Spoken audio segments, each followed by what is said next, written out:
Ada haleluya. Puji Tuhan, masih ada semangat, tetap semangat walaupun dalam kondisi yang sedang kita hadapi saat ini, kita tetap semangat dalam mengiring Tuhan. Mari saya mengajak kita untuk membuka kitab Roma pasalnya yang keempat, ayatnya yang ke-18. Kitab Roma pasal 4 ayatnya yang ke-18. Sekali lagi, kitab Roma pasal 4 ayat 18. Kalau sudah dapat, saya jemput kita semua bangkit berdiri.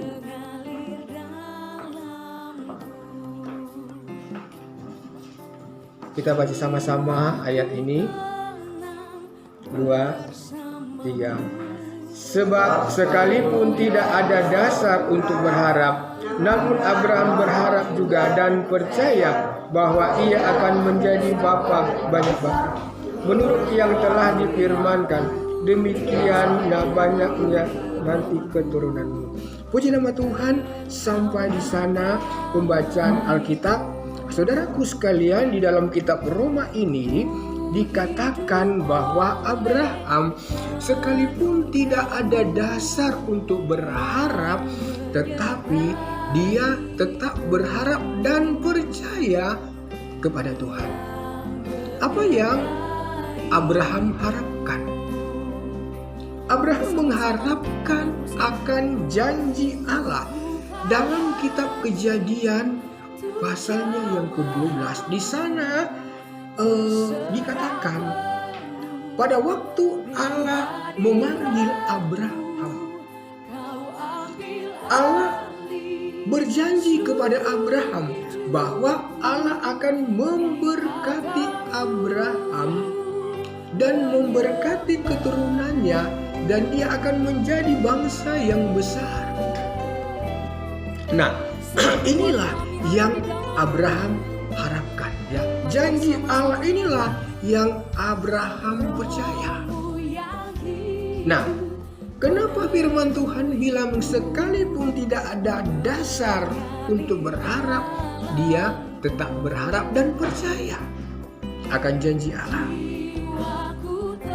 Saudaraku sekalian, tak kala Allah memanggil Abraham dan berjanji kepada Abraham untuk mengaruniakan keturunan, memberkati keturunannya, menjadikan dia bangsa yang besar. Usia Abraham 75 tahun. Namun di usia yang hampir 100 tahun, janji Allah itu belum ditepati, ya. Di usia yang hampir 100 tahun, janji Allah belum ditepati, dan bahwa istri daripada Abraham ini sudah tidak mungkin lagi untuk mendapatkan keturunan karena sudah mati haid. Tidak bisa lagi mendapatkan anak. Nah, inilah yang dimaksud. Sekalipun tidak ada dasar lagi untuk berharap, ya, tapi Abraham tetap berharap dan percaya akan janji Allah. Nah, saudaraku sekalian, secara manusia ini tidak mungkin lagi, ya. Dari kacamata manusia ini tidak mungkin lagi, ya. Tidak mungkin lagi dia akan mendapatkan keturunan. Ngapain lagi untuk berharap kalau tidak mungkin lagi untuk mendapatkan keturunan? Ngapain lagi berharap kalau istrinya sudah mati haid? Tetapi firman Tuhan bilang Abraham tetap berharap dan percaya. Dan ternyata bagi Tuhan tidak ada yang mustahil. Saudaraku, Abraham, kenapa dia disebut, ya, bapa segala orang yang percaya? Kalau kita lihat pengalaman Abraham, ya, dalam kitab Kejadian pernah terjadi perselisihan antara gembala-gembala Abraham dan Lot. Ketika itu mereka memiliki satu tempat, ya, di mana mereka tinggal dan mereka memiliki peternakan yang banyak, domba yang banyak, ya, dan mereka memiliki gembala-gembala domba, baik Abraham maupun Lot. Dan satu waktu gembala-gembala Abraham dan Lot berselisih, ya, mereka berselisih tentang lahan, ya, yang menjadi tempat, ya, makanan domba-domba mereka. Barangkali lahan itu sudah mulai menipis, ya, rumput-rumput barangkali sudah mulai habis, sehingga terjadi perselisihan di antara gembala-gembala domba Abraham dan Lot. Nah, Abraham memanggil Lot dengan bijak. Dia katakan, supaya tidak terjadi perselisihan antara aku dengan engkau, karena kita ini kerabat, baiklah engkau memisahkan dirimu. Kalau engkau ke kiri, aku ke kanan. Nah, Lot tidak menyia-nyiakan kesempatan itu. Momen itu dipergunakan oleh Lot. Dia melihat daerah yang paling subur. Dia melihat tempat yang paling subur, Araba Yordan yang sangat subur waktu itu. Dan Lot menuju ke tempat yang subur. Dia meninggalkan tempat itu. Nah, saudaraku sekalian, Abraham kemana? Ya, dia tetap di situ. Sekalipun tempat itu barangkali sudah mulai gersang, rumput-rumput sudah mulai habis. Lot ajak tinggalkan tempat itu, tetapi Tuhan berfirman kepada Abraham, Abraham, pandanglah sekeliling tempat itu. Sejauh mana kau memandang, tempat itu akan kuberikan kepadamu. Saudaraku, secara manusia tempat itu tidak ada prospek lagi. Rumput-rumput barangkali tinggal sedikit. Tetapi Abraham percaya akan janji Allah, sehingga dia tetap di situ. Inilah yang membuat saudaraku sekalian Abraham dia disebut sebagai orang yang bersih, sebagai orang yang beriman. Karena sekalipun tidak ada dasar untuk percaya, Abraham tetap percaya kepada Tuhan. Sekalipun secara manusia tidak mungkin lagi untuk berharap, tetapi Abraham tetap berharap kepada Tuhan. Saudaraku sekalian, ada banyak janji Allah dalam kehidupan anak-anaknya. Ada banyak janji Tuhan dalam kehidupan kita. Dan saya akan menyampaikan beberapa janji Allah dalam hidup kita. Yang pertama, janji Allah adalah janji penyertaan, ya. Janji penyertaan Tuhan dalam kehidupan kita. Dia adalah Allah Immanuel yang akan menyertai anak-anaknya dimanapun anak-anaknya itu berada. Nah, saudara sekalian, penyertaan Tuhan tinggal dalam kehidupan anak Tuhan yang percaya kepada-Nya. Ya, dalam 1 Samuel pasal 18 ayat 14 dikatakan Daud berhasil kemanapun dia pergi karena Tuhan menyertai dia. Luar biasa, ya. Kalau Tuhan menyertai kita, kemanapun kita pergi, pasti kita akan berhasil. Kalau Tuhan menyertai kita, kemanapun kita pergi, kita akan sukses. Kalau Tuhan menyertai kita, kemanapun kita pergi, kita akan melihat keuntungan-keuntungan yang besar dalam hidup kita. Kalau Tuhan menyertai kita, kita akan melihat berkat-berkat Allah yang tak pernah terduga akan datang dalam kehidupan kita. Penyertaan Tuhan membawa berkat-berkat besar dalam kehidupan kita.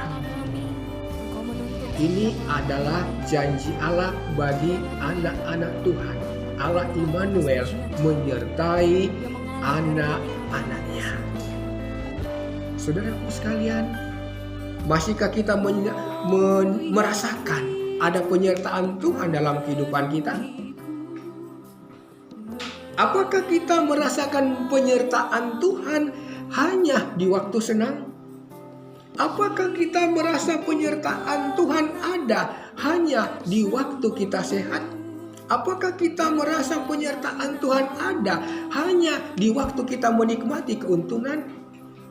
Dan di waktu kita merasa ada kerugian, kita tidak merasa ada penyertaan Tuhan. Apakah demikian? Apakah kita merasa tidak ada penyertaan Tuhan di tengah-tengah kita sakit? Apakah kita merasa tidak ada penyertaan Tuhan di tengah-tengah kita mengalami kegagalan, kesulitan? Saudara, inilah yang menjadi perhubungan dalam kehidupan kita. Saudaraku sekalian, ya. Abraham, saudaraku sekalian, sekalipun dia di tengah-tengah kondisi yang sulit, tapi dia tetap merasa ada penyertaan Tuhan dalam kehidupannya. Itu sebabnya dia tetap berharap kepada Tuhan. Dia tetap percaya kepada Tuhan, saudara. Karena dia rasa penyertaan Tuhan dalam hidupnya bukan saja di saat dia diberkati, ditolong, tapi saat susah pun dia tetap menikmati penyertaan Tuhan. Saudaraku sekalian, Nabi Ayub waktu sakit, apakah Tuhan meninggalkan dia? Apakah Tuhan tidak menyertai dia waktu dia mengalami pergumulan yang berat, tekanan yang berat yang datang dari istrinya? Ya, kerugian yang besar dialami, sakit penyakit dia alami luar biasa. Apakah dia merasa tidak ada penyertaan Tuhan di sana? Saudaraku, dia tetap percaya kepada Tuhan. Dia tidak meninggalkan Tuhan. Dia tidak mempersalahkan Tuhan. Dia tidak kecewa dengan Tuhan. Saudaraku sekalian, sehingga Tuhan memulihkan keberadaannya. Tuhan mengembalikan semua yang pernah hilang 2 kali ganda dalam kitab, dalam Ayub, saudaraku sekalian. Saudaraku sekalian, penyertaan Tuhan dalam kehidupan anak-anak Tuhan dalam segala situasi, dalam segala kondisi apapun, percaya Tuhan tetap menyertai. Saudara sedang mengalami pergumulan, Tuhan tetap ada di sana menyertai saudara. Saudara barangkali sedang menghadapi kesulitan yang besar, Tuhan tetap ada bersama saudara, menyertai saudara. Percaya Tuhan menyertai untuk memberikan kekuatan, untuk memberikan kemampuan melewati setiap kesulitan yang ada. Ada badai yang sedang barangkali menimpa saudara, menimpa keluarga saudara, menimpa ekonomi saudara, tapi percayalah Tuhan ada di sana. Tuhan menyertai saudara untuk memberikan kemampuan, kekuatan melewati setiap badai terpaan datang dalam hidup kita. Tuhan menyertai kita untuk memberikan kemenangan. Sebagaimana Tuhan menyertai Daud, memberikan dia kemenangan, ya demikian juga Tuhan menyertai kita untuk memberikan kemenangan dalam hidup kita. Yang kedua, penyertaan Tuhan dalam hidup kita, saudaraku sekalian, akan bagaimana janji Allah dalam kehidupan kita, janji pemeliharaan. Kalau tadi saya katakan janji penyertaan Tuhan, yang kedua ini adalah janji pemeliharaan, ya. Dalam Matius pasal 6 ayat 25 sampai ayat 26 di sana, ya. Bagaimana Tuhan mengatakan Ya, jangan khawatir tentang apapun juga, tentang apa yang hendak kamu makan, tentang apa yang hendak kamu pakai. Ya, bahkan Tuhan bilang, pandanglah burung-burung di udara yang tidak menanam, ya, tapi Tuhan pelihara. Ya, mereka bisa hidup bebas di udara, mereka bisa makan. Tuhan memelihara. Saudaraku, janji pemeliharaan Tuhan itu iya dan amin dalam kehidupan anak-anak Tuhan.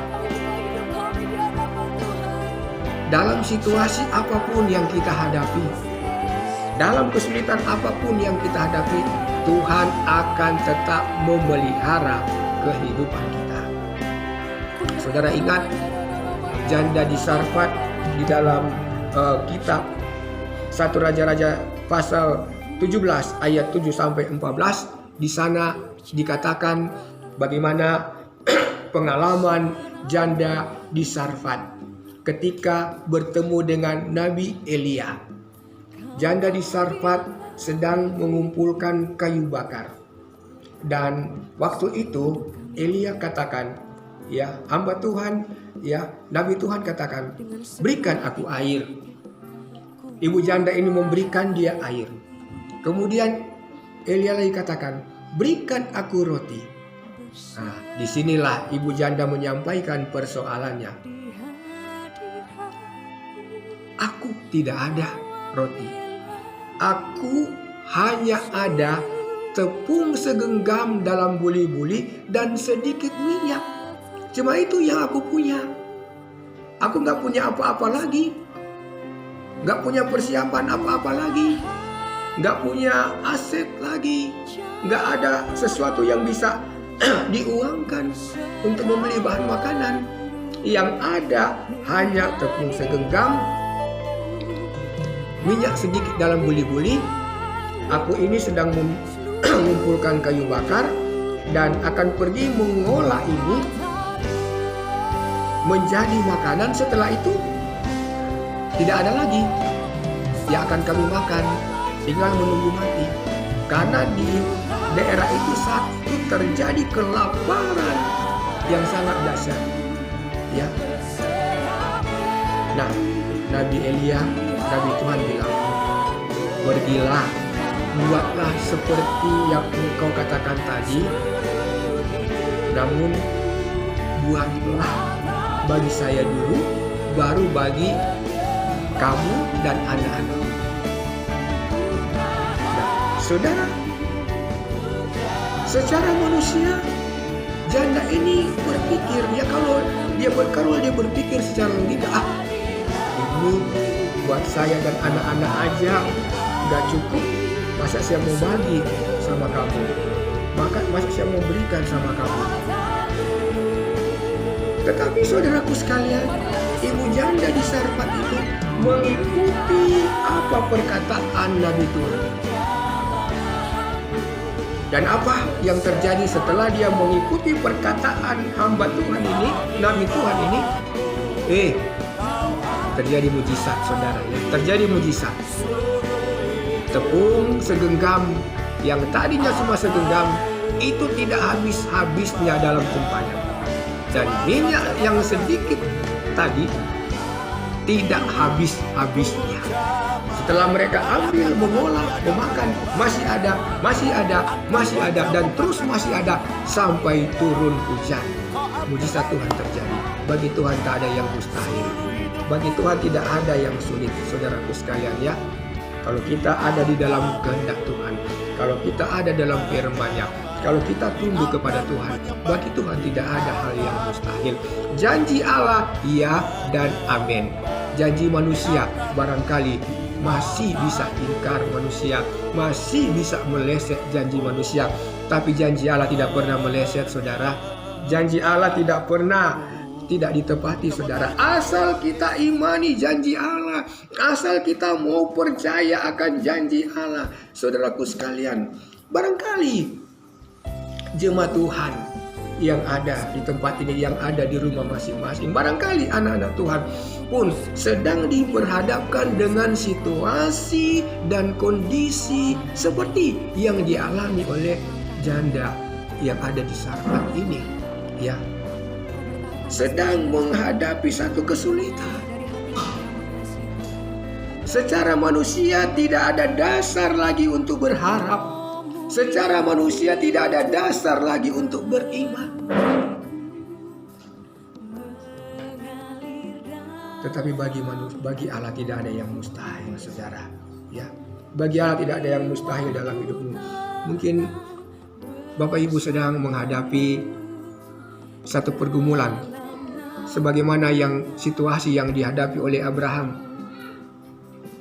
Ya, ada kesulitan, ada kesusahan yang secara manusia tidak mungkin lagi terselesaikan barangkali. Saudaraku sekalian, tetapi bagi Tuhan tidak ada yang mustahil kalau kita menyerahkan semua kepada Tuhan. Allah memelihara kita. Allah memelihara umat Tuhan.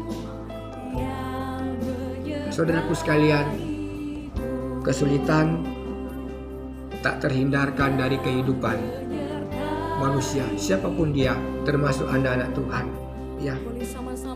Karena itulah bahagian daripada manusia. Dan kita lihat dunia ini sedang dihadapi dengan kesulitan yang sangat luar biasa. Dengan situasi pandemi, ya, yang tidak ada ujungnya, belum berakhir, saudaraku, maksudnya, ya, yang berdampak luas pada pengaruh ekonomi dan sebagainya, membuat banyak orang mengalami kesusahan dalam usaha, dalam ekonomi, dalam pekerjaan. Banyaklah orang yang menghadapi kesusahan di sana, ya. Dan anak-anak Tuhan pun mengalami hal yang sama, saudaraku sekalian, ya. Dan ini adalah tantangan tersendiri dalam kehidupan anak-anak Tuhan. Tidak pernah ada yang terjadi secara kebetulan di dalam dunia ini. Dan tidak pernah ada yang terjadi secara kebetulan dalam kehidupan kita, pribadi lepas pribadi, saudaraku sekalian. Sesuatu yang terjadi pasti atas izin Allah. Sesuatu yang terjadi pasti Tuhan luaskan, namun dalam kontrol Allah, dalam kontrol Tuhan. Saudaraku sekalian, kalau Tuhan izinkan kita menghadapi kesusahan, kalau Tuhan izinkan kita menghadapi kesulitan, kalau Tuhan izinkan kita menghadapi sakit penyakit, berarti di sana ada rencana Allah dalam hidup kita. Berarti Tuhan mau bekerja di sana, Tuhan mau berkarya di sana. Karena Tuhan ingin kita mengalami mujizat Tuhan. Kita tidak hanya mendengar kesaksian mujizat dari orang lain, tetapi kita rindu mujizat Allah menjadi pengalaman dalam hidup kita. Amin, saudara. Tuhan mau mujizat Allah menjadi pengalaman dalam pribadi kita. Bukan saja kita mendengar kesaksian dari orang lain tentang mujizat Allah, tentang kuasa Allah, tetapi Tuhan mau kita pun pribadi mengalami pengalaman itu, supaya kita bisa mengakui kedaulatan Allah, kuasa Allah, mujizat Allah dalam kehidupan kita. Itu sebabnya, saudaraku sekalian, sekalipun di tengah-tengah kondisi yang sulit, di mana tidak ada dasar lagi kita untuk berharap, di mana secara manusia memang tidak mungkin lagi, jangan menyerah, tetap percaya, tetap berharap. Amin, saudara. Banyak orang yang gagal merebut kemenangan, banyak orang yang gagal merebut berkat yang luar biasa. Karena di tengah-tengah pergumulannya, ya, di tengah-tengah pengharapannya, ketika sampai pada kondisi seperti yang dialami oleh Abraham, mereka menyerah. Ya. Pengharapan mereka sampai di situ. Ini sudah nggak bisa. Ini memang sudah nggak mungkin. Ngapain lagi berharap? Memang sudah nggak mungkin kok. Tapi saudara, kita lihat pengalaman Abraham. Secara manusia tidak mungkin. Tetapi kenapa itu menjadi mungkin? Karena dia tetap percaya kepada janji Allah. Dia tetap yakin. Dia tetap beriman pada janji Allah. Saudara, terus beriman kepada janji Allah. Terus percaya kepada janji Allah. Maka kita akan melihat mujizat Allah nyata dalam kehidupan kita. Jangan ragu akan janji Allah, ya. Jangan ragu akan janji Allah. Sebab janji Allah ya dan amin dalam kehidupan kita. Mari kita mau terus setia kepada Tuhan. Setia lakukan firman-Nya. Setia lakukan kehendak-Nya. Setia pada perintah-Nya. Maka kita akan melihat janji-janji Allah itu nyata dalam kehidupan kita. Tetap percaya dan tetap berharap hanya kepada Tuhan. Maka di situ kita akan melihat hal-hal indah, hal-hal yang luar biasa terjadi dalam hidup kita. Amin. Puji nama Tuhan, saudaraku sekalian. Renungan firman Tuhan saya tibakan di sini. Mari kita mau angkat satu pujian, kita mau menyenangkan Tuhan, dan saya kembalikan kepada Ibu Gembala.